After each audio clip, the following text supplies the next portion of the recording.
श्रद्धाजन, EVM replacement के प्रशिक्षण में आपका बहुत बहुत स्वागत है। मैं डॉक्टर सिंह खरस, शासकीय आदर्श महाविद्यालय झाबुआ।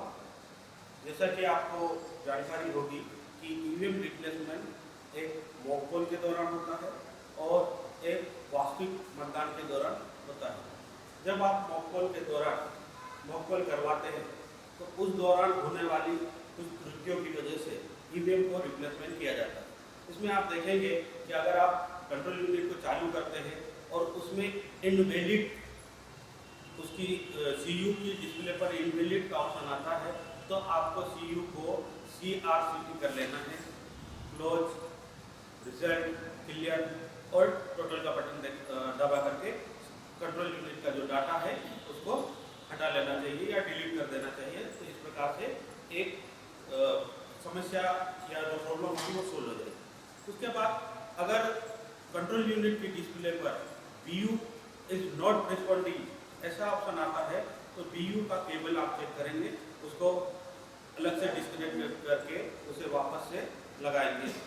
इसके अलावा वीवीपैट नॉट कनेक्टिंग या नॉट रिस्पॉन्डिंग जैसे ऑप्शन आता है तो आप उसके नोड को चेक करेंगे, वीवीपैट के नोड को खड़ी अवस्था में लाएंगे, वर्किंग अवस्था में लाएंगे।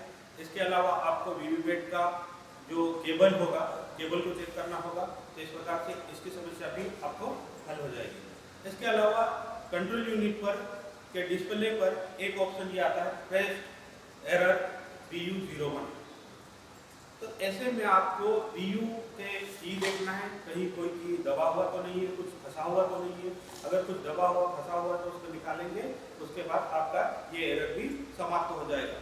इसके बाद आप इसके अलावा जो CU होगा, CU की डिस्प्ले पर change battery, change VVPAT battery इत्यादि का ऑप्शन आता है तो आपको CU की बैटरी चेंज करना है और वीवीपैट की बैटरी करना है।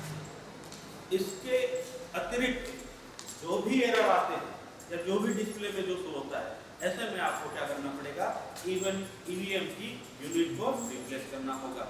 तो उसमें कौन कौन से एरर आएंगे उसको हम देखेंगे। तो सबसे पहले CU के एरर में देखेंगे कि CU के डिस्प्ले पर अगर power on, LED not okay या डिजिट नॉट ओके या बिजी लेफ्ट नॉट ओके या इनऑपरेटिव या नॉट बिप साउंड या एरर जैसा अगर ऑप्शन आता है तो CU को चेंज किया जाएगा मॉक पोल के दौरान। जो भी यूनिट मॉक पोल के दौरान खराब होगी उसी यूनिट को चेंज किया जाएगा। तो यहाँ पर अगर ये एरर आती है तो ऐसे में आपको CU चेंज करना होगी। इसके अलावा अगर CU की डिस्प्ले पर BU की रेडी लैम्प नॉट ओके आती है या BU की नॉट ओके आती है तो ऐसे में आपको BU या बैलेंस यूनिट आपको चेंज करना होगी। इसके अतिरिक्त आपको वीवीपैट चेंज करना है तो वीवीपैट के एरर आएंगे 2.1 और 2.3 से लगाकर 2.14 तक के जो एरर आएंगे, ऐसे में आपको वीवीपैट चेंज करना होंगे। वीवीपैट मॉक पोल के दौरान जब भी आपको ईवीएम की जो यूनिट खराब होगी केवल एक यूनिट चेंज की जाएगी, ना कि पूरा ईवीएम का सेट। और जो यूनिट चेंज की जाएगी उस यूनिट को सेक्टर अधिकारी के द्वारा वापस ले जाया जाएगा। तो इस प्रकार से मॉक पोल के दौरान ये रिप्लेसमेंट किया जाएगा।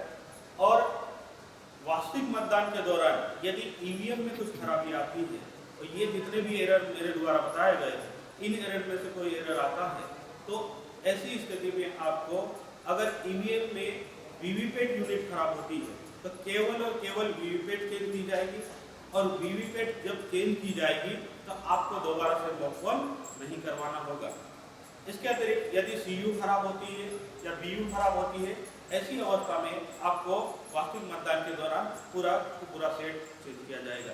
जब पूरा सेट चेंज किया जाएगा तो खराब हुई वाली ईवीएम का सेट जो है वो उस सेट को आप अपने पास रखेंगे और उस सेट पर उसकी सीलिंग करके उसमें फोल्ड ईवीएम एंड वीवीपैट का स्टिकर लगाएंगे। तो इस प्रकार से आप देखेंगे कि वास्तविक मतदान के दौरान आप इस प्रकार से ईवीएम की मशीन को रिप्लेस कर देंगे। और जब ईवीएम की मशीन को वास्तविक मतदान के दौरान रिप्लेस करेंगे तो आपको अभिलेख पत्र जो कि 17G उसको आपको 3 प्रति में तैयार करना होगा। पहला जो होगा वो खराब ईवीएम मशीन के संबंध में होगा और दूसरा जो होगा वो नवीन ईवीएम मशीन के संबंध में होगा, और तीसरा जो मतपत्र लेखा जो होगा वो एग्जाम के रूप में बनेगा। तो बहुत बहुत धन्यवाद आपका। धन्यवाद। इसमें